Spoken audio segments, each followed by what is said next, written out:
right, everybody. I know it's a little early for WFR standards, but I got a lot to do today, so I want to go ahead and get started. It is on. Hello? All right, I'm going to have to do my really projecting voice even though the microphone is on. All right. Let's get into it. Welcome, everybody. Welcome. Good morning. I'm glad to see a full room already. Any of you who don't know me, I'm John Thomas, or JT Williams. If you know Mike or Missy, Missy's right here. I'm their oldest. So that's why you might see me running around here. Let me be the first to introduce you to the minor prophets. Some will pick straws and say, oh, Daniel was a minor prophet. Whatever, don't worry about that. Most people say it starts with Hosea. They're called minor prophets, not because they're less important. They just have less written material than Isaiah, Jeremiah, and Ezekiel. Now, I understand we've gone very quickly through a lot of lengthy books of wisdom and poetry and the major prophets, so I want to encourage you now, probably hadn't been keeping up, please start back here. Don't wait till we get to the New Testament. There's a lot of valuable stuff in the minor prophets. And bonus, not all of them are as hard as the major prophets. So you're not going to just be reading what seems like paleobabble to you for all of these. Some of them, maybe. I don't think we're going to be there this morning. So before we get into the text itself, I want to share something it's been very heavy on my heart for a little while. And I'm not blaming this church in particular. It's a broader church issue. But I'm concerned with what I would call the church's lack of appreciation for the sheer significance of the exile. We're going to be talking about a lot to do with the exile in this text, these two texts, and further on. Now, the Assyrian and Babylonian exiles, they're not just some significant event in Jewish history. This is the event of Jewish history, religiously, nationally, name it. The exile was not just some especially tough time. Around half of national Israel was pretty much lost. They lost their first temple. Rabbis were concerned, can we even pray anymore? God doesn't have a house. This was a tragic message of mess around and find out that even God's covenant people, if they continue in disloyalty to him, he's going to reject and divorce them. The only event that was even comparable in significance to Jewish history to the exile is the Exodus, what started it all. And I'm not going to split hairs as to which one's more important. They are both very important. That's just how significant the exile is. Much of the Old Testament was written during and after the exile period, and a lot of the material that was written well before was edited and composed into its final form. This is the lens to view so much of the Bible from, with this message always hanging in the air that even if God's chosen people forsake and reject him, he is going to judge them. It is going to be miserable, very painful, but not without hope or the possibility of redemption. Hosea, whose name means salvation, prophesied about the great severity of the exile that was in his day yet to come. If you look in chapter 1, verse 1, he wasn't a prophet of the exile. He lived during the reign of King Jeroboam II, which meant that the nation of northern Israel was in its last great height of security and prosperity before Assyria came and assimilated them into other nations.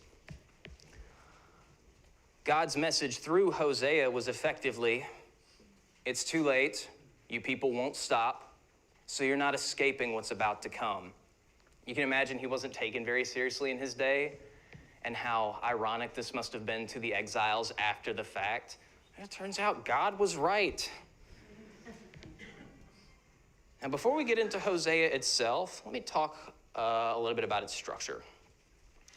The book of Hosea itself is not a narrative book. It consists of several sermons that loop back on themselves, which can make it a little difficult to read, and you may wonder, well, why would anybody compose it this way?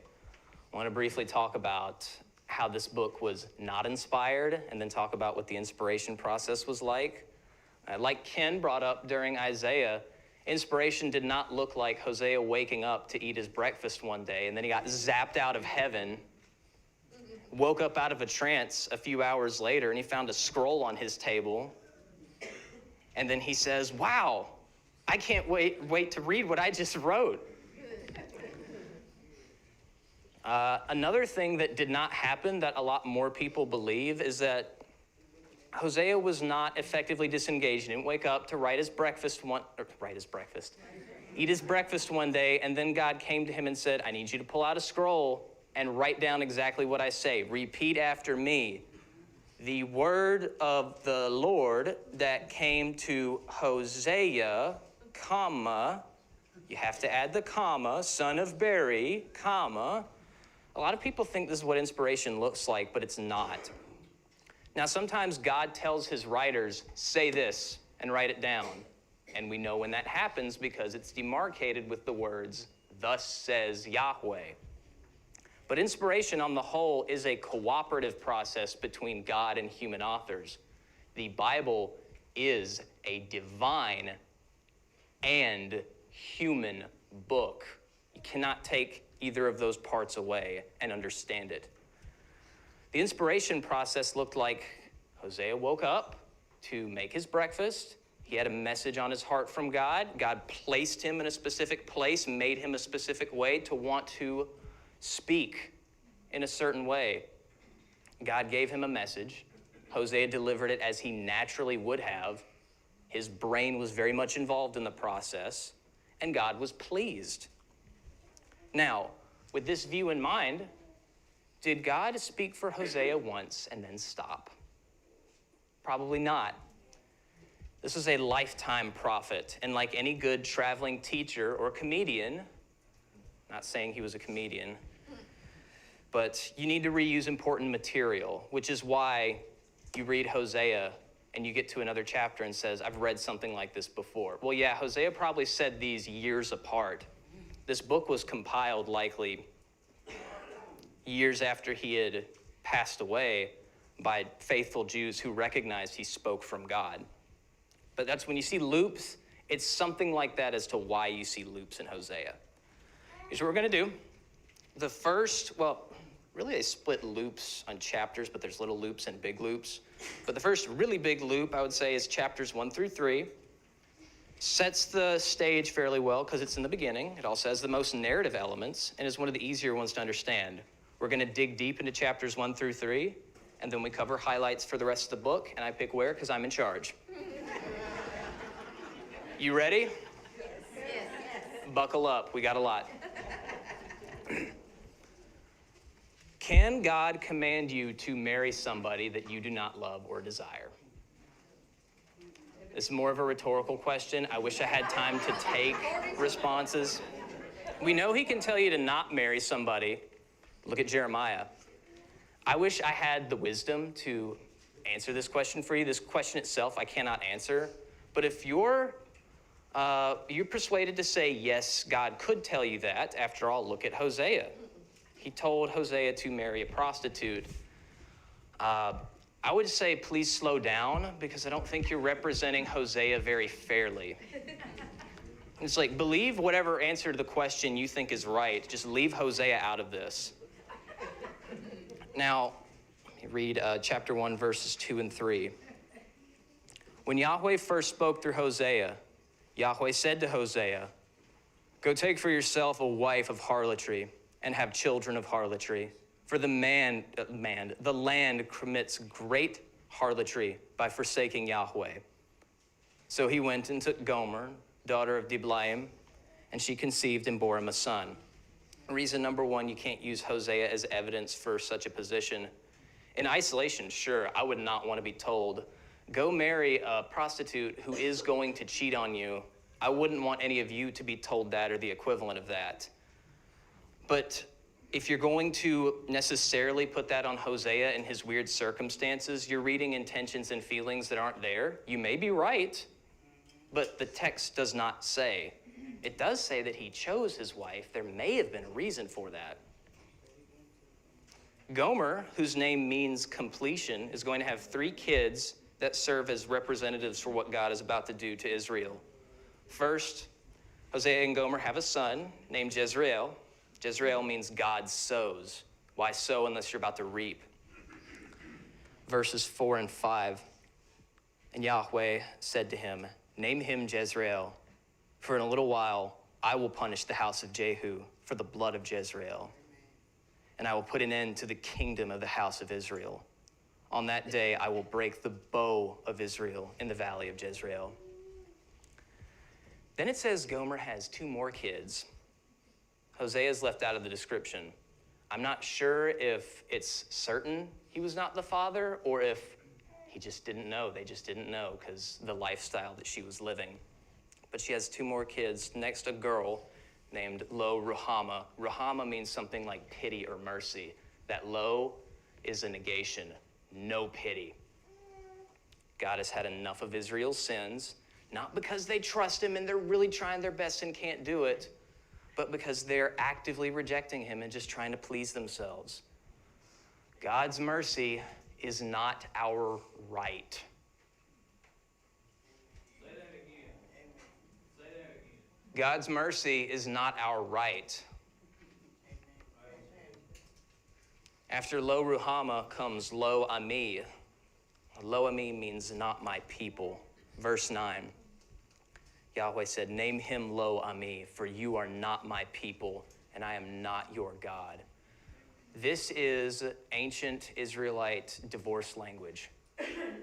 It would be finalized, or it would follow someone saying, the man saying something like, you are not my wife, I am not your husband.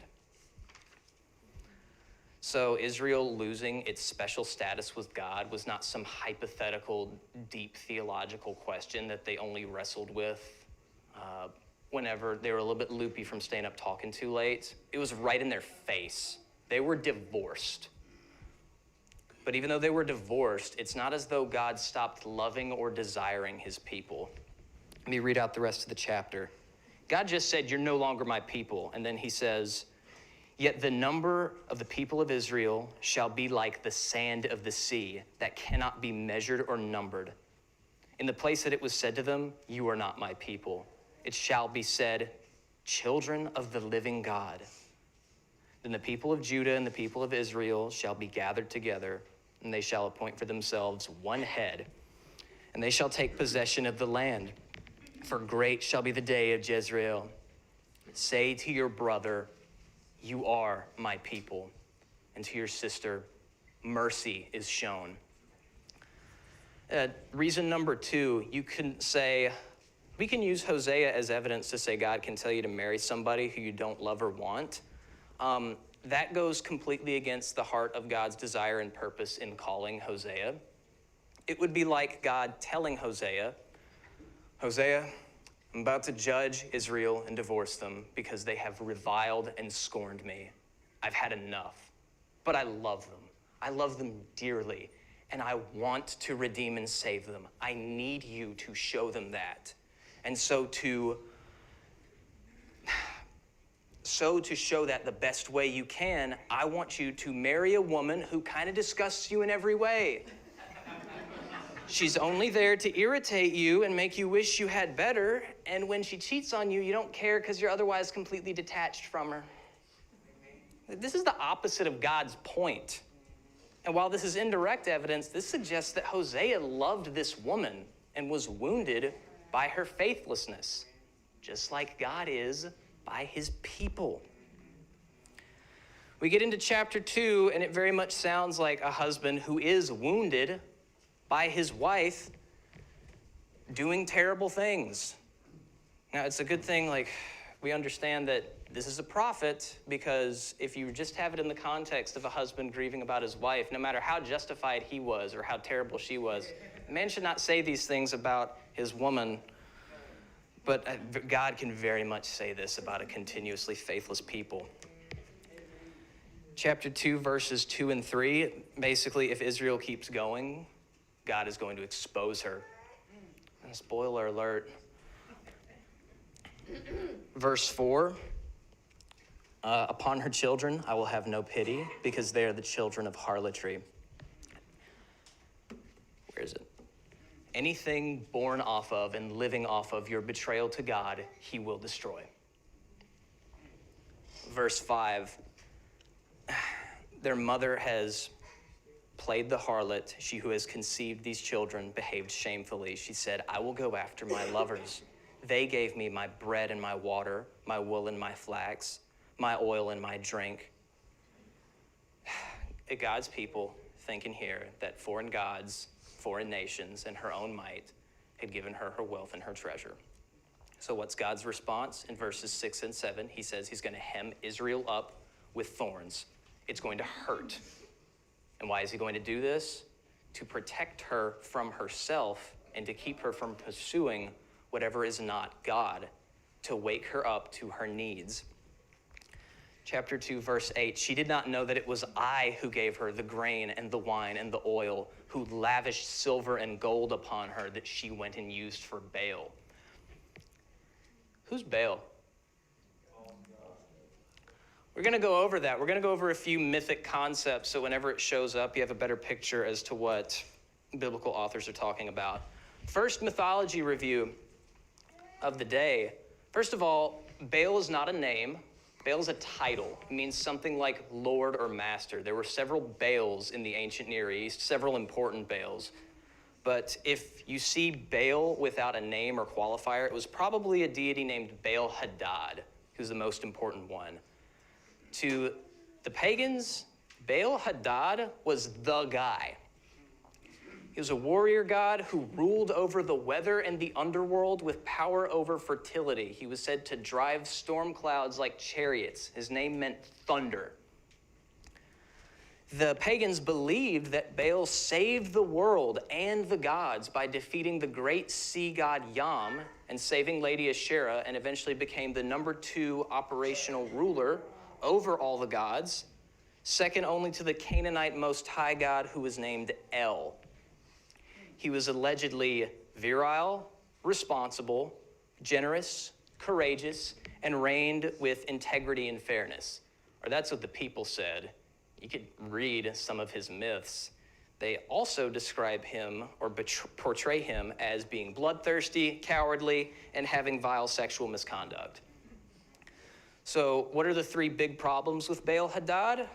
Well, for one, he took credit for things that he did not do. Read Psalm 74. Baal did not calm the chaos. He does not bring rain. Second problem, he takes worship and honor from where it belongs. Even if Hadad was a good guy, that doesn't make him worthy of worship. Yahweh alone is worthy of worship. Third big problem, Baal worship drives people to do other wicked things, ironically of a bloodthirsty, cowardly, and sexually vile sort.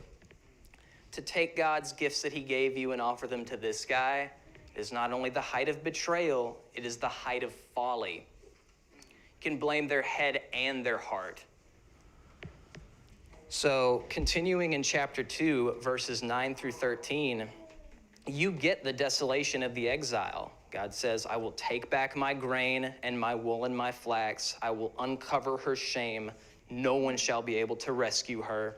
I will put an end to her joy and her singing, lay waste to her vines. I will punish her for the days of the Baals, where she decked herself out for them and forgot about me. And that could have very well followed with something like, and then I'm going to grind you to dust. But we follow in verse 14, therefore now I will allure her and bring her into the wilderness and speak tenderly to her. From there I will give her vineyards and make the valley of Achor a door of hope. There she shall respond as in the days of her youth, like when she came up out of Egypt. On that day, says Yahweh, you will call me my husband and no longer my Baal. For I will remove the names of the Baals from your mouth, and they shall be mentioned by name no more. God still wants to look good for his people. He still cares. And even though God is Lord and Master, he's willing to get rid of everything that reminds you of the former distortion. If you read the rest of chapter 2, it sounds like that restoration, God putting things in order. I will make a covenant for you between the animals and the birds. I will abolish war.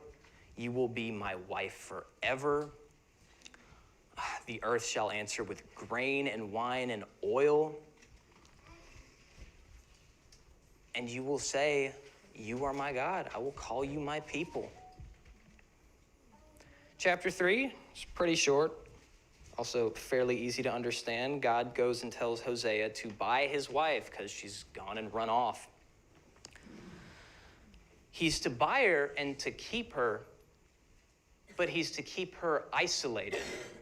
I'm going to read verses 4 and 5. For the Israelites shall remain many days without king or prince, without sacrifice or pillar, without ephod or teraphim. Afterwards the Israelites shall turn and seek Yahweh their God and David their king. And they shall come into awe of Yahweh and to his goodness in the latter days. There's going to be a time that Israel would have to endure that God's still looking out for them, but they get no intimacy with him. But the purpose of this is to put them on the road back to him. It's hedging them in. That's chapters 1 through 3. I am on time. Rock on. We're covering highlights for the rest of Hosea, but it's still a lot of stuff. Okay? Chapter 4, verse 7. The more they increased, the more they sinned against me.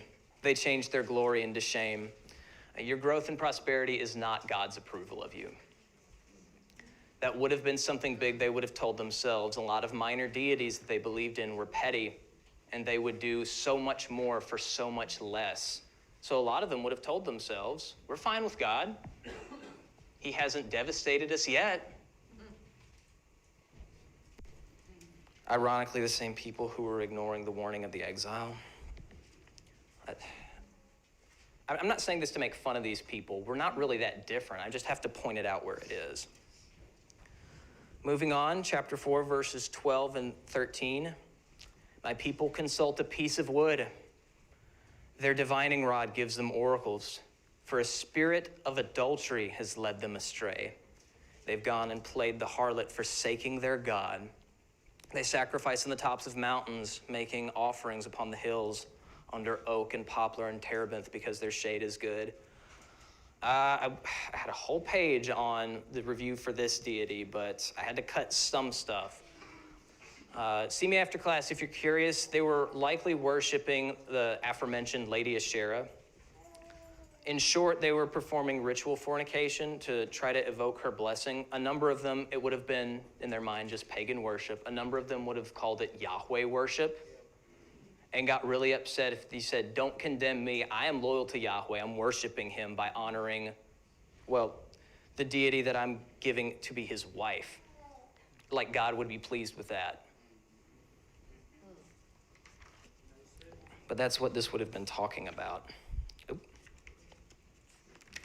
Chapter 5, I believe chapter 5 is the first time we see Israel referred to as Ephraim.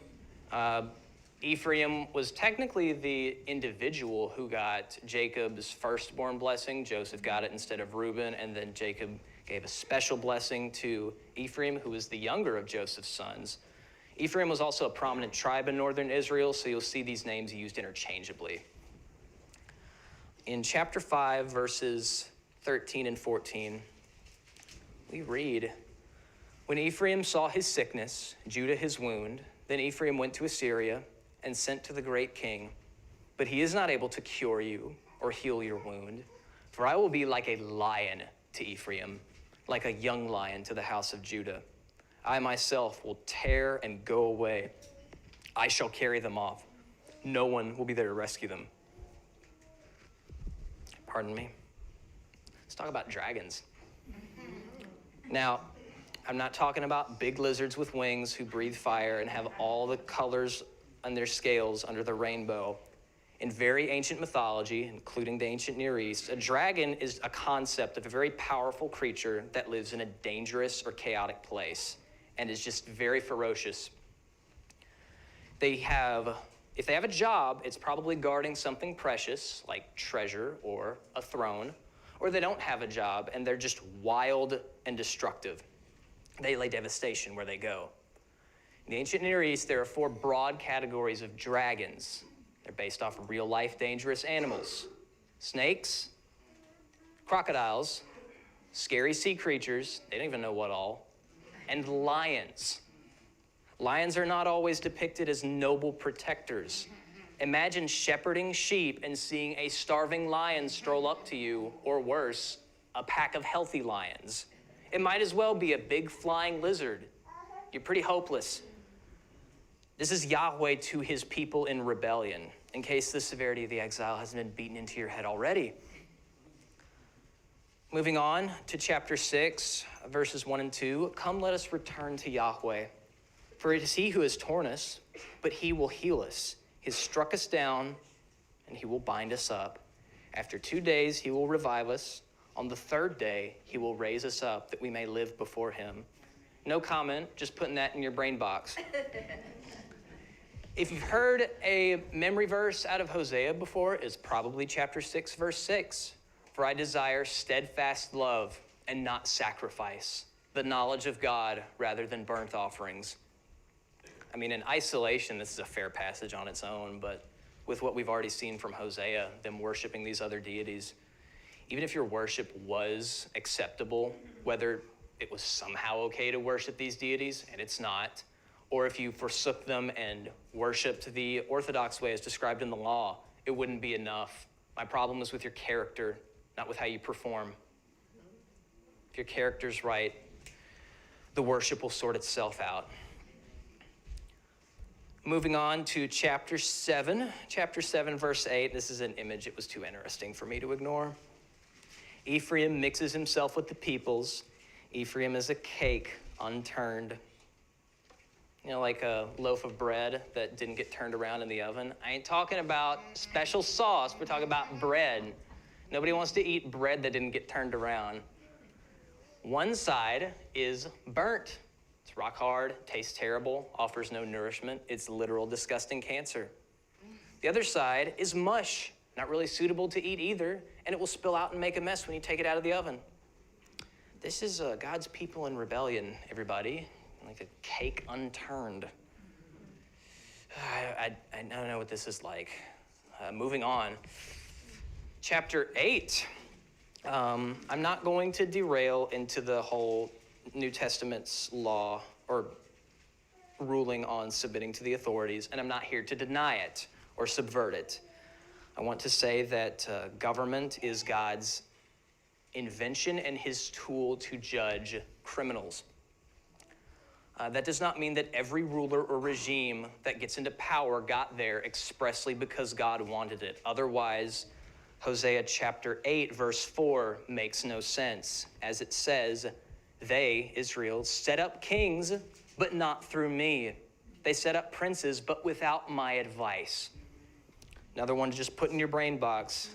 We're just picking out gems. Let's keep going. I had to cut chapters 9 and 10. Chapters 9 and 10 refer to 2 old stories, old to them. I mean, old to us, but old to them. Stories of Israelite depravity that probably would have gotten their attention even in the state that they're in now. It references the story of Baal Peor, also known as Belphegor, and the story of Gibeah. Baal Peor was, Balaam tried to curse Israel. He couldn't, so he had escaping me. He had King Balak send seductive Moabite women who worshipped a Baal Peor, who was basically a sex fiend deity, to lead them astray. And that was a disaster. And then we have the story of Gibeah from the climax of the book of Judges. There were men in Gibeah who wanted to violate 2 travelers, and the nation of Israel told the town, hey, turn these men in. And the tribe of Benjamin effectively said, no, they're our guys. We're not turning them in. These are stories that probably would have meant something to them. Like, surely those were bad stories. You want to talk about our depravity as a nation, you talk about those stories. Well, chapters 9 and 10, Hosea effectively says, you're still like that. You're not any better. You still love Baal Peor effectively. You're still like the days of Gibeah effectively. Transitioning to chapter 11, it's probably my favorite piece of poetry in Hosea. This is describing God loving Israel as a father does his son. But Israel continues in rebellion, so he's going to punish them with exile. But what's interesting is that God is troubled by this. He expresses that he is not happy with what's about to happen. Chapter 11, verse 8. How can I give you up, Ephraim? How can I hand you over, O Israel? My heart recoils. My compassion grows warm and tender. I will not execute the extent of my anger. I will not again destroy Ephraim, for I am God and not a mortal. I am the Holy One in your midst. I will not come into my wrath. God, it's interesting. He explains, I'm not going to stoop to the depth of my fury because I'm not mortal. I don't know, just another thing to put in your brain box. It's not like God likes zapping you down when you mess up and destroying things. Chapter 12, the gist of chapter 12 is, hey, Jacob, your forefather, he beguiled people and sinned, and it caught up to him. When did God stop paying attention? I'm watching you. There's a chapter I could ask you to read for homework. It would probably be chapter 13. Chapter 13 is pretty brutal, and I want to hone in on verse 14 because, for one, it's very difficult to translate. It's not clear when you translate it into English if it's supposed to be a break of hope or if it's supposed to be the most brutal passage. Shall I ransom them from the power of the underworld? Shall I redeem them from death? Death, where are your plagues? Sheol, where is your destruction? Compassion is hidden from my eyes. I think the way it's translated, it's meant to leave you wrestling with both ideas. But it's time for another mythology review, guys, because whenever death shows up in the Old Testament, there is a necessary air of brutality. And you may think, well, obviously it's a death. And I would say that's not the whole picture. When we think of death personified, just like in stories and whatnot, we think of something like the Grim Reaper, a scary skeleton, a tragic figure, maybe a bit of a mean streak, but you get this sense like he's trying to do something right in a misguided way, like keep balance or whatever. A lot of the Greek gods of death are kind of depicted like this. This is nothing like the ancient Near Eastern concept of death personified. His name was Mot, or Malvet. Mot was a lion dragon who defied all order in heaven and caused other gods to fear. His domain was the desert to the east, where he spread infertility and destruction for kicks and giggles, or sometimes no reason at all. His favorite way to kill people, because he just liked to kill people, was to make his mouth one with the earth, rip the earth open, and swallow people whole to the underworld. He was so evil. No pagan group ever worshipped him. He was allegedly powerful enough to kill Baal Hadad and force him into a power stalemate. Death hates people and order and loves to destroy. So, yes, there should be a notion of brutality here. Death's biggest mythological enemy that we have on any record has always been Yahweh. Isaiah 25:8 gives a word of comfort that one day, you don't have to turn there, that the greedy, swallowing dragon itself will one day be swallowed up by God's victory. And 1 Corinthians 15 talks about the restoration of our bodies to proper immortality so we can live with God. And to describe that, Paul quotes that Isaiah 25:8 and here, Hosea 13:14. So Paul's using it in the more positive way to say that this great, terrible destroyer, death, literal or metaphorical, whatever, has no hope of compassion and is one day going to be brutally swallowed up in God's victory. Why am I telling you this? I don't know, I like mythology. But as far as like, what's the good news of this passage? Sometimes you have to be told the bad news before you can appreciate how good the good news is. I'm a little behind, but we'll be okay. Chapter 14. Chapter 14 is a big call to repentance. Look, it may be too late to avoid some truly terrible consequences for what you've done, but it is never a bad thing or a bad time to turn to Yahweh. It's literally always a good thing to do that. He promises eventual restoration and even blessing. Put that in your pockets. I wish I could have done more. As Hosea. Let's breathe for a second. It's a lot. Can't really slow down. Let's move on to Joel. This is the one I asked for, and I could spend another class period just on Joel, despite its brevity. Now, many of the written prophets pertain to events leading up to and during the exile. Like Hosea, these books may have been labeled in the beginning with, this is this prophet, he lived under these kings. This is how they dated books back in the day. Scholars have really struggled to place a certain date for the book of Joel because the book of Joel doesn't give us one. It just says who his daddy was. Some scholars think that Joel may have been a late prophet because his language was reminiscent of and seems illusory to other late prophets, but this isn't certain. It may have just been a stylistic thing. There's not any clear quotes where, Joel is quoting this other prophet.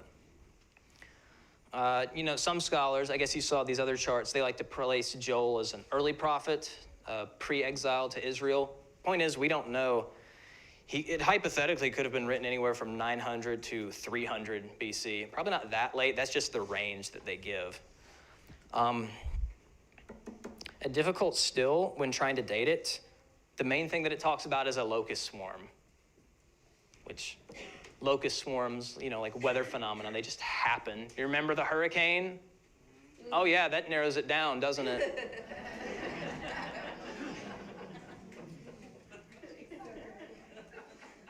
Now, still difficult, many prophetic books are often accusatory because people be doing bad, and they'll give a charge for what horrible sin that people have done to earn this indictment or this judgment that's coming. Take Hosea. They continue in their faithlessness to God. God's going to judge them. But Joel doesn't list any specific sin to explain why this locust swarm that's about to happen is coming. And even though there is awareness of ongoing sin brought up, never once are God's people charged with anything. Why is this? You could say that's just Joel's style. Could be. It's not a very thorough answer, I don't think. One possibility is that if this is a late book, say it's very post-exilic, maybe the Jewish people know what they've done. Oh yeah, we know our sins. We don't need to be reminded. Another possibility, and this is my favorite, it can work with the other two, and it works with any date, is that maybe this brutal locust swarm isn't about any specific sin. Maybe it's not just about sin. And the reason I like that is that even though it's veiled through prophecy, the book of Joel is a gospel sermon. Now, when I say that, I don't mean, well, if you stretch the text and squint and make things mean things they ought not to, you can force Jesus in there. No. We're not pulling out a pair of pliers. We're pulling out a magnifying glass. He's pretty obviously there. But what's interesting is because it was obscured through prophecy, it emphasizes parts of the gospel that we don't really think about very often. Where's the time? I'm not going to go too far over, but if you got to go, just go. It's all right. You're not going to hurt my feelings. Book of Joel, chapter 1, verse 2. Verse 2 says, listen up. Chapter 4, I like the NIV translation of, not chapter 4, verse 4. Because it describes the totality of this destruction, but it keeps the poetic form that the Hebrew was going for. What the locust swarm has left, the great locusts have eaten. What the great locusts have left, the small locusts have eaten. What the small locusts have left, other locusts have eaten. Verse 5, wake up, you drunkards, and weep, wail over the sweet wine, for it is cut off. So first, the drunks, the habitual sinners, are being told to mourn. Fair enough, they're in rebellion against God. Verse 6, for a nation has invaded my land, powerful and innumerable. Its teeth are lion's teeth. We get dragon imagery again. So this is a force of destruction. Moving on to verse 11. Be dismayed, you farmers. Wail, you vine dressers, over the wheat and the barley, for the crops of the field are ruined. Okay, what'd the farmers do? I don't know. They may have done something, but... Made too much wine. Well, whether they did something or not, their crops are ruined, so all their work and waiting and praying is now for nothing. So that's reason enough to be upset. Verse 13, put on sackcloth and lament, you priests. Okay, again, I'm repeating what I just said a few minutes ago, not even a few minutes ago, but if a priest do something wrong, they get told because they're an example to be made out of whenever they do something wrong. We're not being told what they did to earn this, which is again why I say I don't think it's about any specific sin. It could be their general sins. Or maybe this isn't coming because they entirely deserve it. Maybe it's not about that. Verse 14 says to call a fast so that they can weep. And the rest of chapter 1 keeps this bleak picture. And it gets worse before it gets better. Chapter 2, blow the trumpet in Zion, sound the alarm on my holy mountain. Let the inhabitants of the land tremble, for the day of Yahweh is coming. It is near, a day of darkness and gloom. Now, to make sure we understand what's happening, locusts tend to be green or brown. Maybe some species a little bit of red or orange. Locusts aren't black. Why is it a day of darkness? There's so many locusts that they're blotting out the sun. This is also what happened during the 8th plague. It's a little bit obscured by the English translation, but the 8th plague on Egypt says the locusts covered literally the eye of the land, which is a reference to the sun. So many locusts you can't see. And while locusts prefer plant material and fabric, they will go for protein if they haven't had anything to eat in a few minutes. So you don't want to be outside. Verses 3 through 10 go on to describe just the ferocity of a locust swarm. They have no commander, but they stay in rank. They dodge your weapons. How are you going to swat that thing with a spear? They climb your city walls with ease. Now, we have the interpretive question as to whether or not this is a literal locust swarm used as a symbol of greater destruction, or if this represents supernatural evil that God is using as judgment. Which one? Please don't ask me. I want to say there is understanding, but also confusion that comes with either interpretation. Know that people debate this. I can't answer that debate. On one hand, if they're just bugs, God can tell them what to do. Nothing to it. Problem with that interpretation, they're associated with the north. We'll get into why that's a problem later. And chapter 2, verse 20 makes it sound like God is punishing them. Why'd you punish bugs? They can't do nothing wrong. On the other hand, God can command evil armies as an implement of judgment. He did so with Assyria and Babylon. That's exile. But verse 11 calls this army Yahweh's army. It says they obey his voice. Now, it depends on what you mean by obey, because it gets into a little bit of confusing waters. God is fundamentally good. If you don't hear anything else, please hear this. God is fundamentally good. This is not a feel-good statement. This is not my dad is better than your dad. What makes God worthy of worship, major part, is perfect maximum goodness. God does not do evil. God does not do things that are otherwise evil, but they get magically turned into good when he does them. If anybody tries to describe a God like that to you, they are by definition describing an evil God. Don't worry about him. Don't listen to him.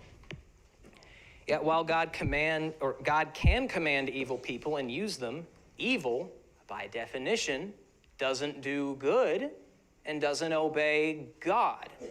This is epitomized best in Isaiah chapter 10, verses 5 through 7. I'm not going to turn there. God is angry at the nation of Assyria. He used Assyria to bring Israel into exile. That's what God wanted. He wanted them to come and conquer and plunder.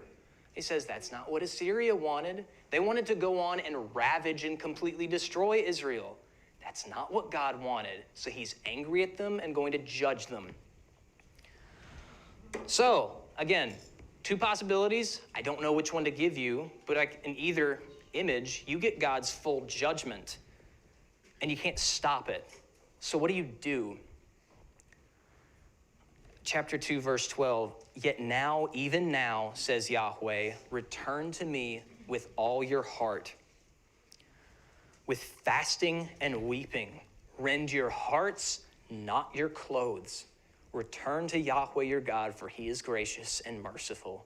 Who knows whether or not he will turn and relent and maybe leave a blessing behind him. It may not be too late to be saved. This time fast to beg God for help. How does he answer? Verse 18, then Yahweh became jealous for his land, and he had pity on his people. In response to his people, Yahweh said, I am sending you grain and wine and oil, and you will be satisfied. I will no longer make you a mockery among the nations. I will remove the northern army far from you. What's the deal with the north? So, if I'm an invading army and I want to take over the nation of Israel, what direction should I come from? Now, obviously, that depends on where I'm starting from. Just in isolation, what's the best direction? Yes, but let me explain why. It's not the east. Remember, that's the desert. Moat lives there. That's the symbol. If I march a giant army through the desert, I show up to get conquered. Bad idea. Now you have the Mediterranean to the west. Ships can come from the west, invade. In fact, people did. That was the sea people, the Philistines. But if I want to invade Israel, now I got to go through the previous West Coast invaders. Seems like a bit of a hassle. There's not a lot of great land from the south, and there's not a lot of people down there. You have a few desert tribes, and Egypt and Israel had a rocky history, but the bulk of their beef is in the past. But all the nastiest pagans and the most powerful invaders lived up north. So the direction of the north became associated with harm and supernatural evil. You remember the Canaanites' most high god El and Baal Hadad? The mountain they ruled from, allegedly, in northern Canaan was called Mount Zaphon, literally the mountain of the north. You see why that locust army might be associated with supernatural evil? God's going to destroy, and I like the wording because he doesn't necessarily say, I'm going to destroy this northern army. I will remove the northern army. It's a little bit broader.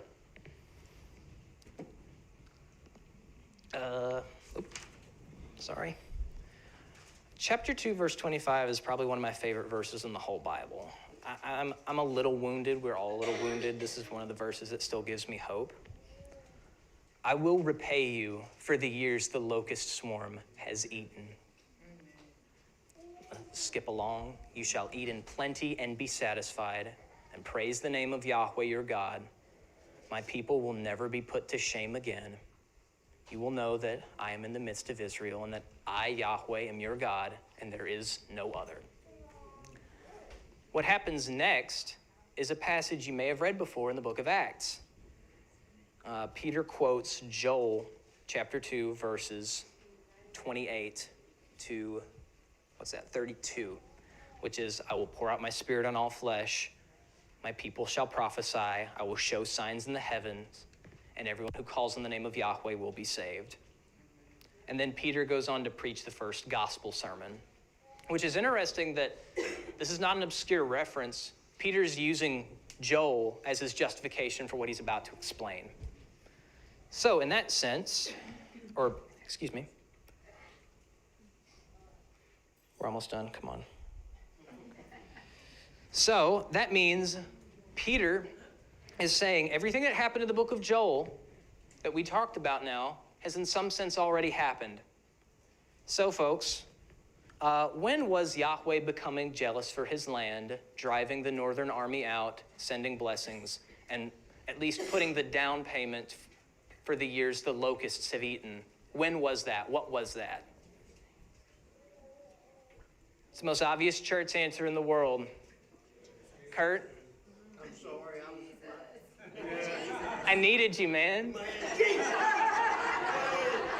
first time I knew my mind was wild. At least you're not asleep. I'll take that. The Lord driving all these disasters away, repaying his people for the years the locusts have eaten. That was Jesus, who Peter went on to preach. Chapter 3 describes God's restoration of the world and his people. And we know it's through Christ Jesus.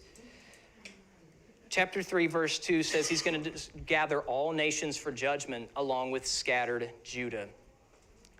God promises to undo the exile, but also destroy the national identity of those who helped scatter Judah. Now, how does God do this regathering of the nations? Now, in part, it's through the Great Commission. Go preach to all nations.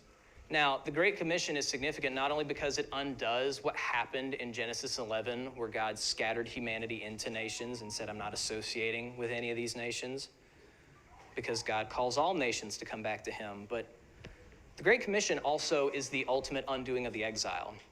There's a sense in which the exile cannot be over until all of God's people are back in God's land. But around 7 of the tribes got completely assimilated by Assyria. They're gone. They can't come back. How can the exile ever be over?